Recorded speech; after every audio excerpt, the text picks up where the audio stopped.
pesquisa do FCTH, em particular aqui um trabalho que foi desenvolvido aqui para bacia do córrego do Aclimação, é uma região central do município de São Paulo, que é de bastante importância para as questões aqui da drenagem urbana, pois ela é uma bacia central no município de São Paulo.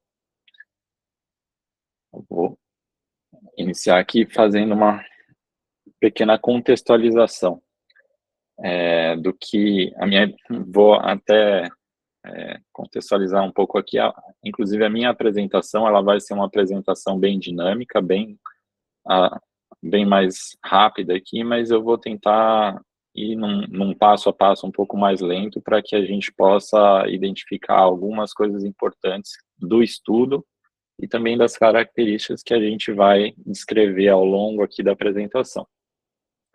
Então, eu uso aqui como contextualização e premissa aonde está inserido esse trabalho no contexto aqui global, digamos assim, do município de São Paulo. Ele foca na bacia da Aclimação, como eu já disse, e ele também faz parte aqui de um grupo de ferramentas que a Prefeitura de São Paulo vem desenvolvendo, junto à Secretaria de Infraestrutura Urbana, que são os denominados cadernos de bacia hidrográfica, que são as ferramentas que a Prefeitura vem utilizando para o planejamento das medidas de drenagem no município. A gente já tem mais de 50% da área urbana coberta por esses estudos, e aqui eu foco na bacia da Aclimação, que foi uma das primeiras, se não a primeira, a utilizar estudos de aplicação das medidas SBN, também para integrar o planejamento urbano e o planejamento da drenagem do município com essas medidas. E aqui eu faço sempre uma ressalva de que a gente está trabalhando aqui uma questão de escala. As medidas SBN, elas têm um foco bastante grande, os estudos, né, têm um foco bastante grande na escala de lote, na escala particular, por enquanto, unitária. E o estudo que eu venho apresentar aqui, ele tem um enfoque na escala um pouco maior de aplicação dessas medidas, que é a escala da bacia hidrográfica. E isso pode gerar aí algumas discussões, mas é um dos inícios aqui, uma provocação que o caderno de bacia do Aclimação trouxe para a discussão do planejamento urbano, como a escala de aplicação dessas medidas pode influenciar no planejamento das obras. Então, eu venho aqui como uma premissa inicial, realmente, a aplicação dessas medidas, com enfoque aqui em reduzir ou verificar qual seria o impacto no número de canalizações ou no volume dos reservatórios e na quantidade dos reservatórios necessários para fazer a proteção hidráulica dessa bacia para TR 100 anos, que é um dos critérios do caderno de bacia. Eu uso também como premissa aqui o aproveitamento máximo da área disponível. Eu ressalto a palavra máximo aqui, mas não restringo as áreas que eu vou apresentar aqui a aplicação dessas medidas. Eu vou explicar ao longo da apresentação aqui o porquê que eu chamo de máximo, mas já deixo aqui a ressalva de que existe a possibilidade de aplicação em outros locais, mas que, seguindo os critérios aqui do nosso trabalho, a gente acabou restringindo a uma área definida a utilização dessas medidas. Eu também venho aqui que, mais uma vez, esse máximo teórico de uso, mais uma vez, se encaixa nessa mesma fala que eu fiz agora. É um máximo para os critérios que foram utilizados no estudo aqui apresentado. E daí a gente vai, por último, fazer uma discussão da aplicação e função dessas medidas. Quais seriam as aplicações e funções para cada caso. Então, aqui eu faço uma breve caracterização dessa bacia para, não sei se todos aqui são de São Paulo, mas é uma bacia de aproximadamente 6 quilômetros quadrados, então não é uma grande bacia, ela é uma bacia urbana de pequenas dimensões, com tempos de concentração baixos, inferiores a 1 hora. Então, a gente está falando daqui de uma bacia também altamente ocupada, altamente adensada e de ocupação consolidada, que eu acho que é um dos pontos fundamentais aqui para a gente fazer esse tipo de análise. Existe a necessidade aqui de contextualizar dessa forma, porque muitas vezes a gente considera o que eu vou elencar aqui como retorno a condições de pré-desenvolvimento. Nesse contexto, esse retorno é possível?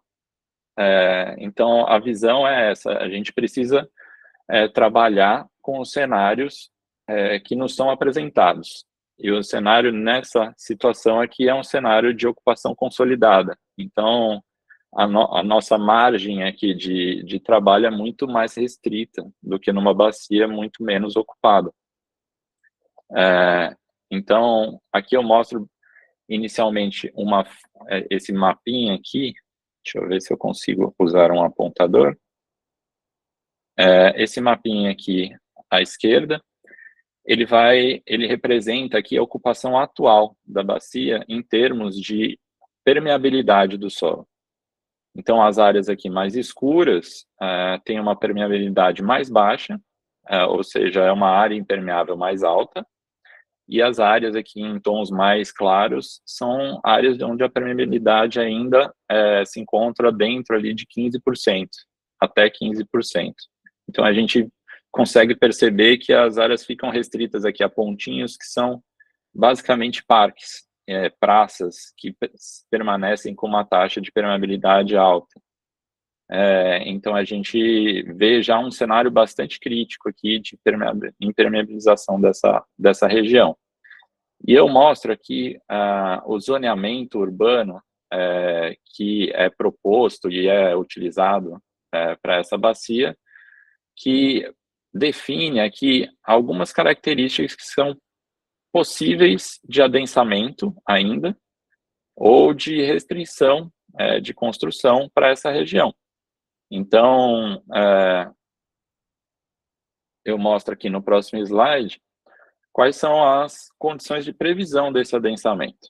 Então, por lei, que é a Lei de Uso e Parcelamento do Solo, que é basicamente proveniente do plano diretor da cidade de São Paulo, a gente vê aqui, numa escala diferente, obviamente, mas a gente vê que existe ainda aqui algumas possibilidades de adensamento dessa construção.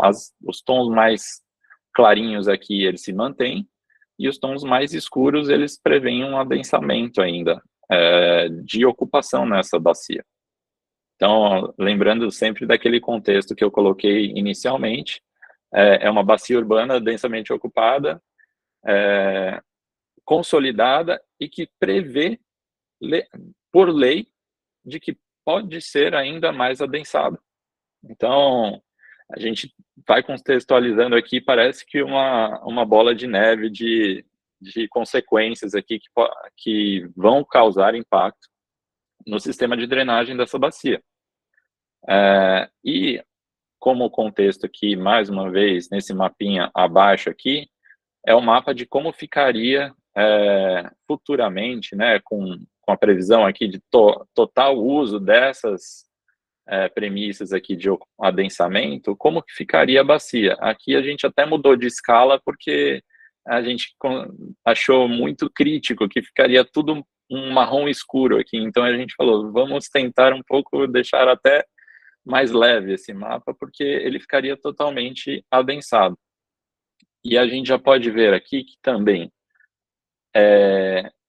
a permeabilidade máxima permitida por lei, eu vou mostrando aqui, eu estava mostrando com o mouse, mas na totalidade das subbacias aqui, dessa bacia principal, elas já superam a taxa de permeabilidade atual. Então, a gente ainda consegue ver aqui uma consequência do ordenamento urbano, ou melhor, desordenamento urbano, onde a legislação veio depois do adensamento. Então, quando a gente faz aquela comparação, o que é atual e o que pode ser, a gente já vê que o atual está pior do que o que pode ser. E seguindo alguns critérios aqui, a gente vê que, na média, isso é pior, dá para piorar, mas que já é ruim esse cenário para a bacia, de adensamento populacional e taxa de permeabilidade altíssimos.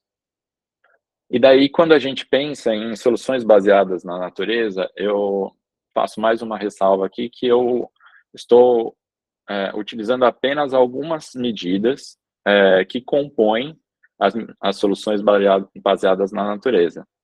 Que elas têm um âmbito muito mais amplo do que eu vou apresentar aqui, mas eu vou trabalhar basicamente a parte de infiltração e retenção dos volumes de precipitação na escala do lote, ou na escala das vias e da bacia hidrográfica. Então, eu restringo aqui a observar apenas uma foto aqui da própria bacia. Então, onde que a gente consegue visualizar qualquer aqui solução baseada na natureza, onde que a gente consegue observar que já existe alguma coisa aqui que pode ser utilizada? Então, a gente vê que temos as árvores nos canteiros, nas calçadas, né, nos pavimentos aqui das calçadas, algumas pequenas praças, temos alguma vegetação ainda entremeada aqui entre as residências, mas eu não vejo nenhuma característica aqui que me chame soluções baseadas na natureza agora. E o que a gente pode aplicar nessa região? Então, eu venho aqui, eu acho que ficou um pouquinho claro, mas eu venho ressaltando o que pode ser utilizado nessa foto para a gente construir um cenário um pouco melhor, que é a aplicação do quê? Em telhados. Então, todas as lajes aqui permeabilizadas, telhados, canteiros aqui centrais, ou passeios aqui, né, calçadas, que a gente poderia utilizar para algum tipo de medida. Daí, numa segunda escala, digamos assim, eu entraria nas áreas públicas aqui. O que poderia ser utilizado dessas áreas públicas? As vias, porque a gente teria que utilizar mais alguma coisa aqui para aplicação dessas medidas. Então, são áreas possíveis aqui de aplicação. Então, eu desenho isso daí para falar o seguinte: nesse cenário, a gente já tem uma restrição muito grande de área disponível para qualquer aplicação. Mas, no cenário da bacia, falando um pouco em termos assim eu vou usar o termo aqui, drenagem tradicional, digamos assim, drenagem cinza, a gente tem que pensar também em áreas disponíveis para medidas de maior porte. E daí eu abro aqui uma região da bacia, bem aqui mais a jusante na bacia, onde a gente tem disponibilização de área que precisa ser tratada também como uma área disponível.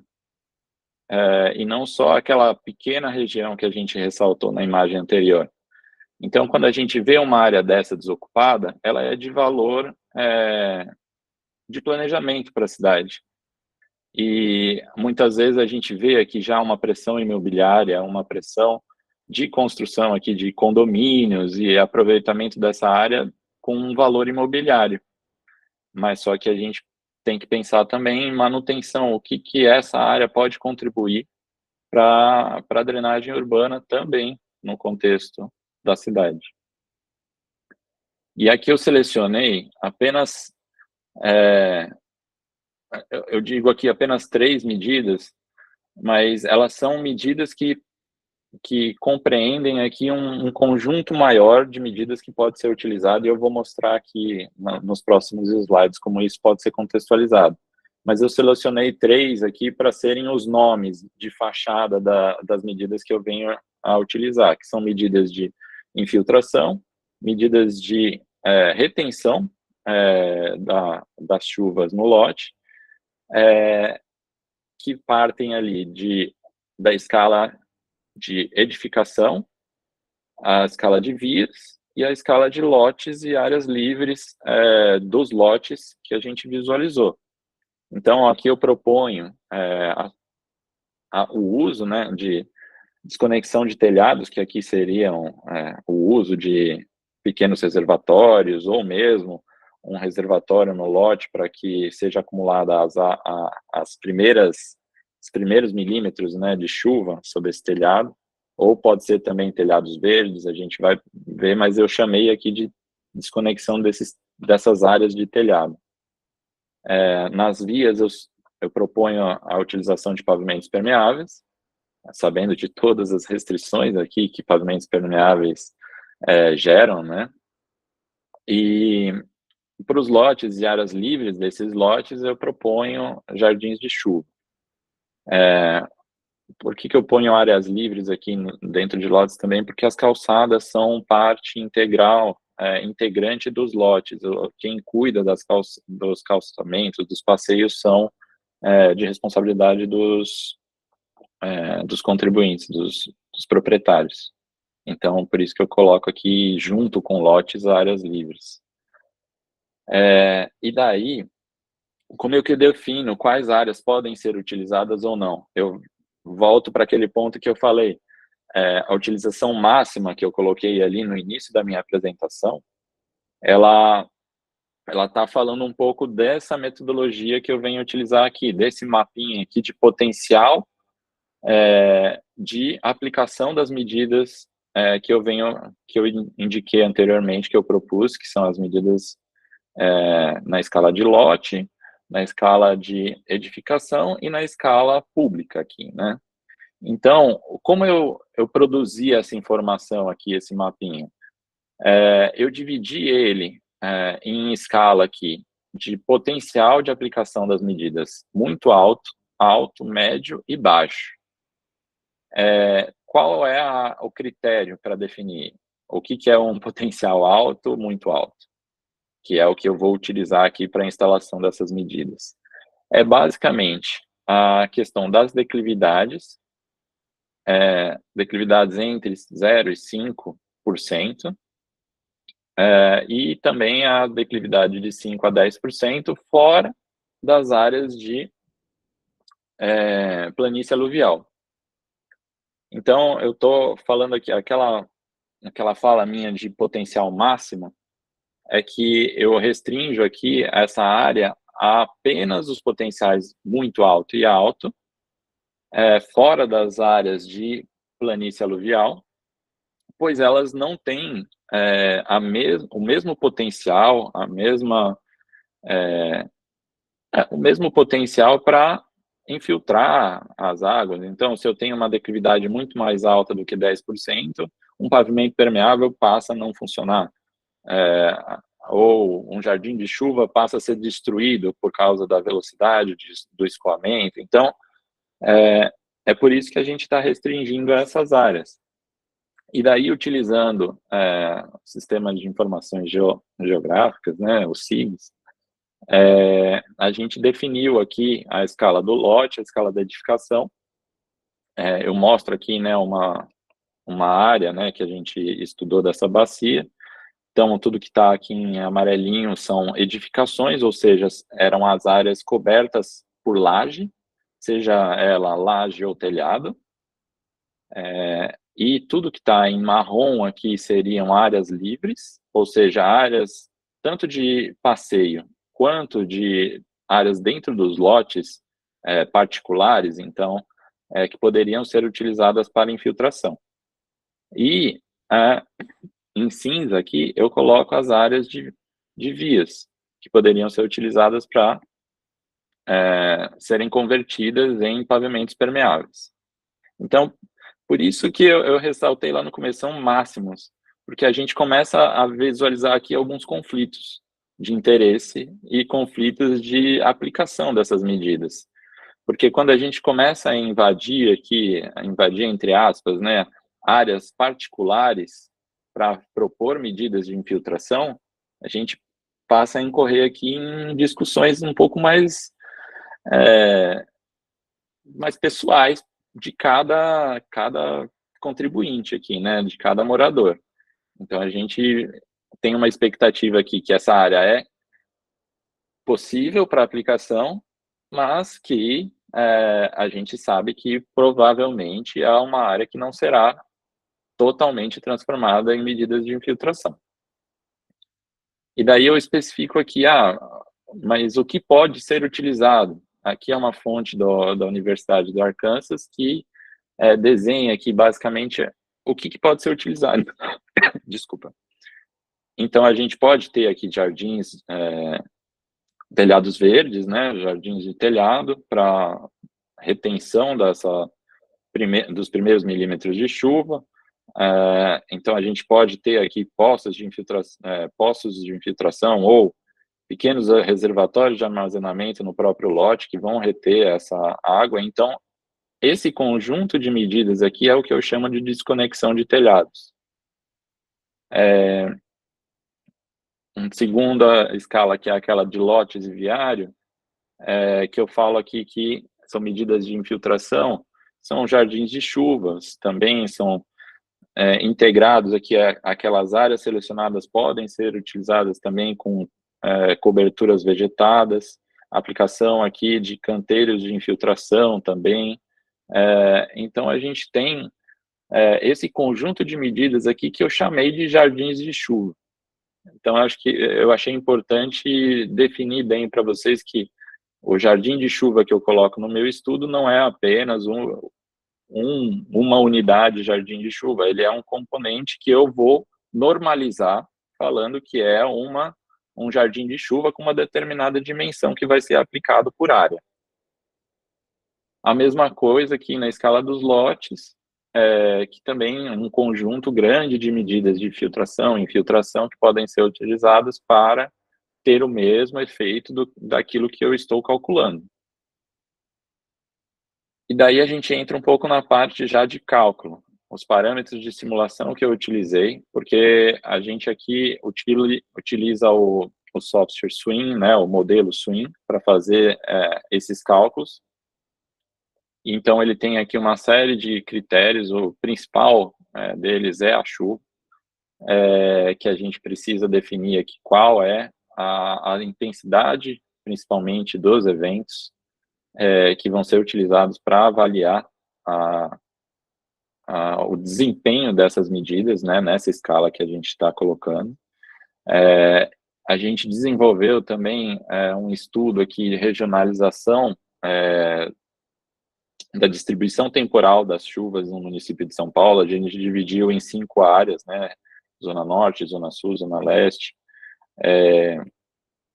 Oeste e Centro. Então, por isso, 5 áreas aqui. A gente está localizado, a bacia está localizada aqui no centro de São Paulo.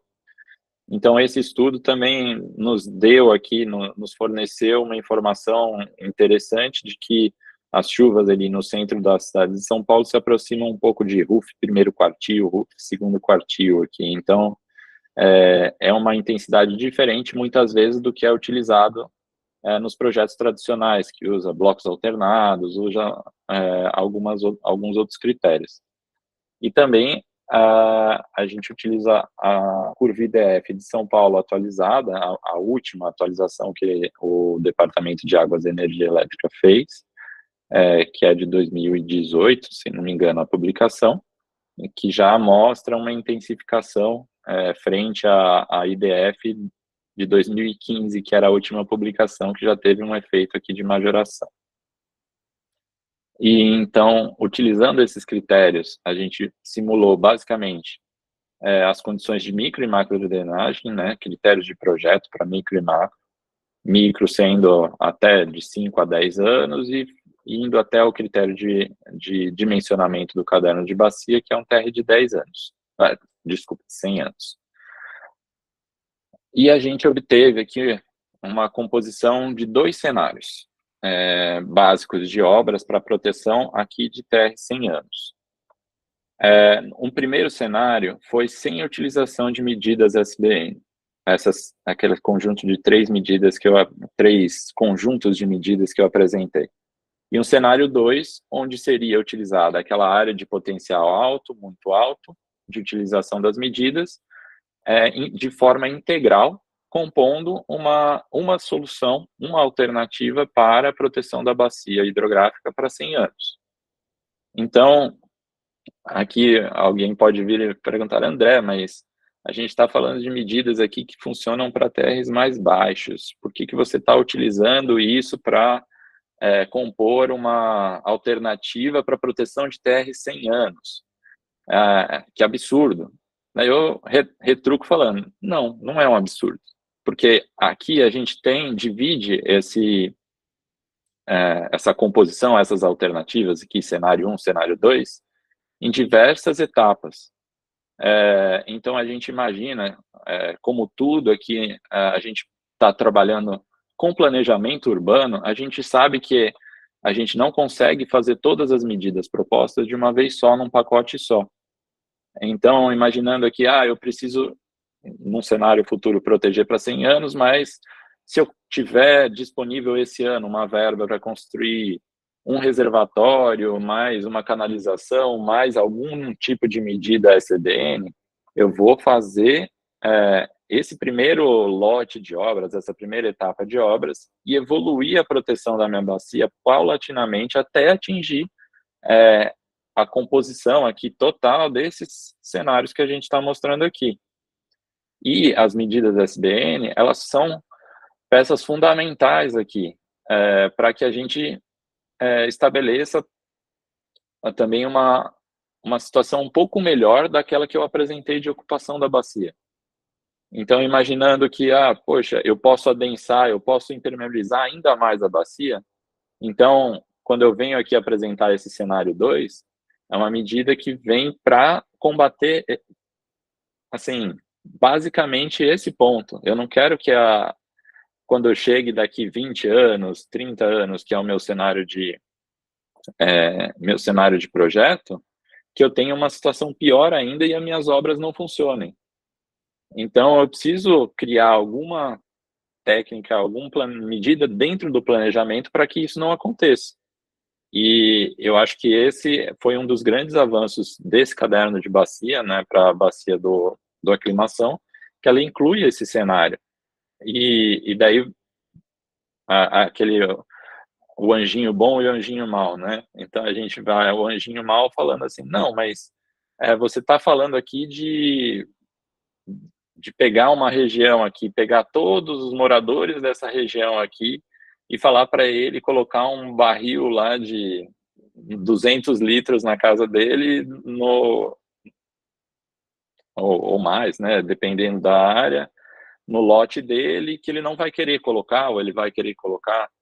Será que isso é viável? Então essa é uma grande discussão que a gente vem trazer aqui. Essa daqui é uma forçante para um cenário diferente do que a gente está acostumado a planejar a drenagem urbana. Aqui eu dou um pequeno zoom aqui no cenário 2 para explicar o que muda.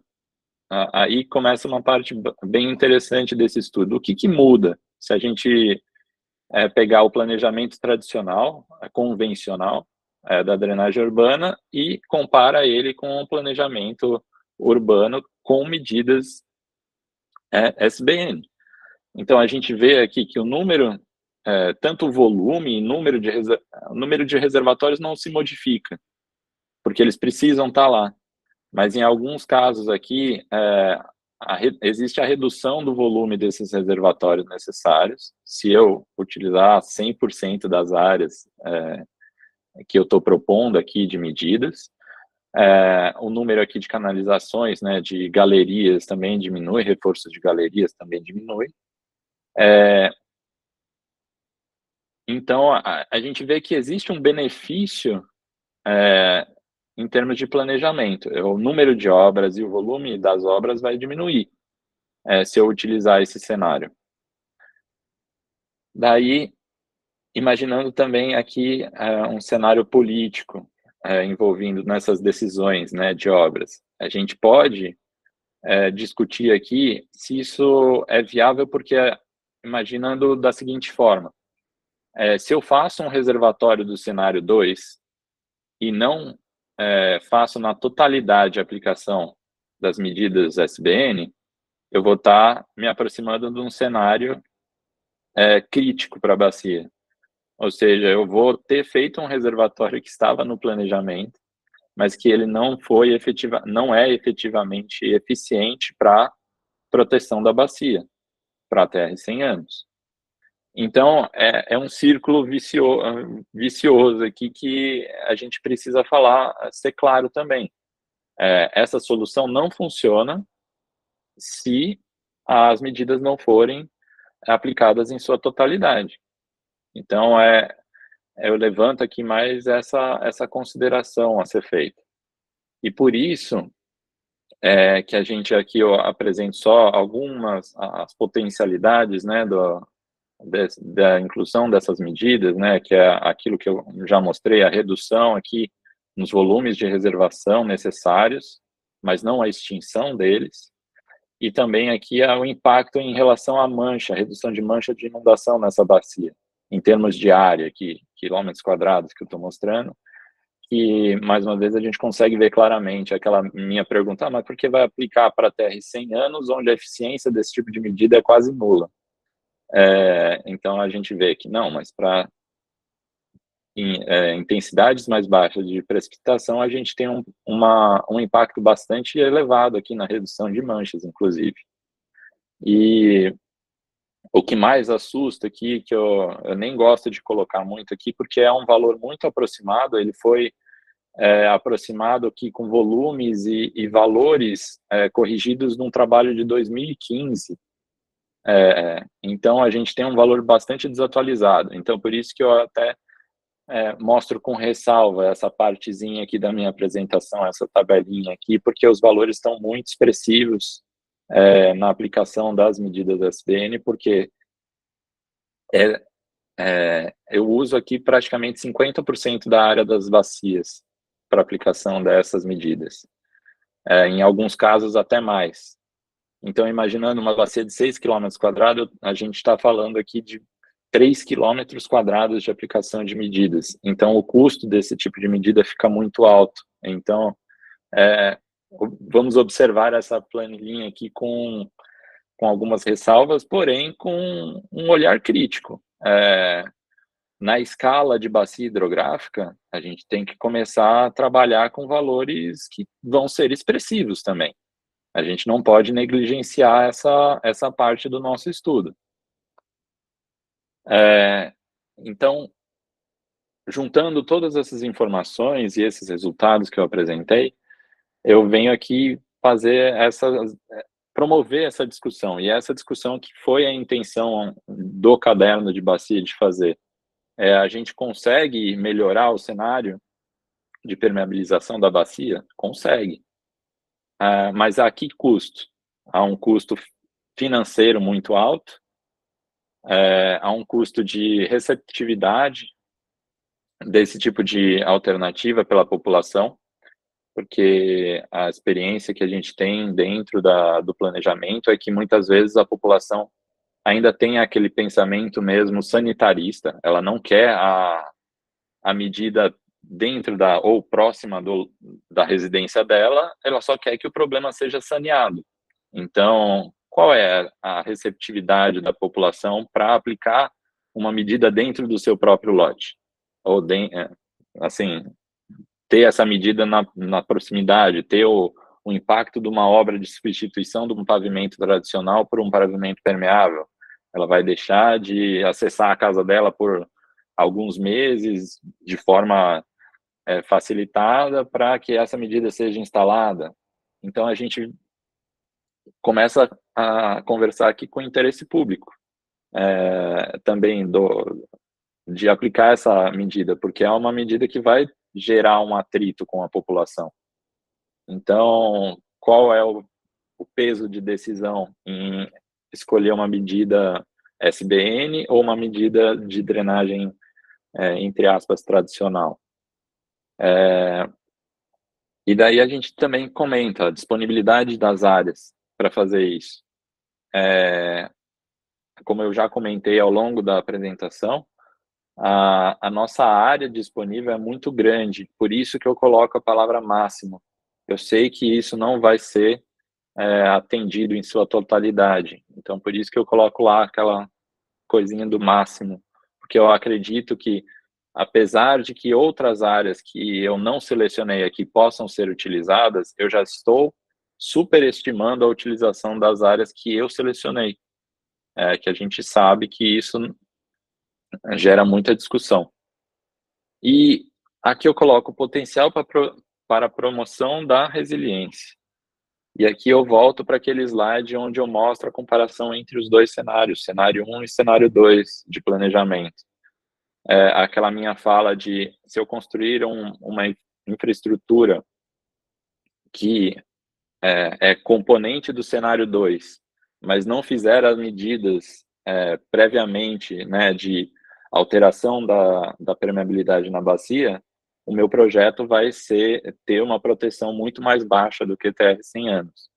Então, a gente precisa aqui começar também a avaliar as medidas SBN com um potencial de resiliência, porque a gente vê que estudos vêm mostrando que a intensidade e a frequência das precipitações tem se agravado.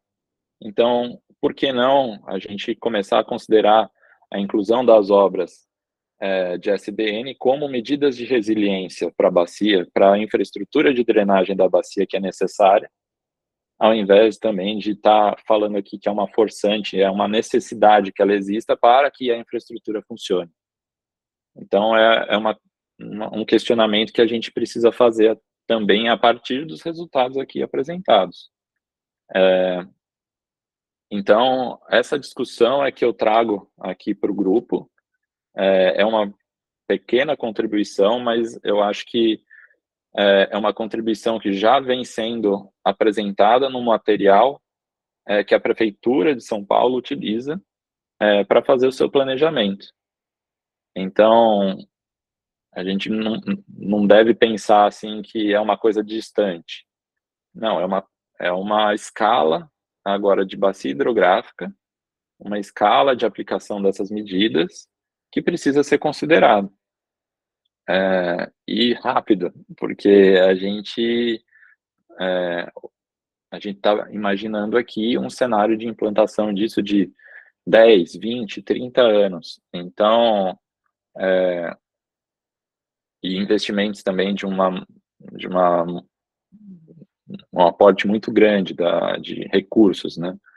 Então, a gente precisa começar a considerar isso agora. A gente vê como uma forma de provocação essa aplicação agora, mas que é uma provocação que precisa ser aplicada.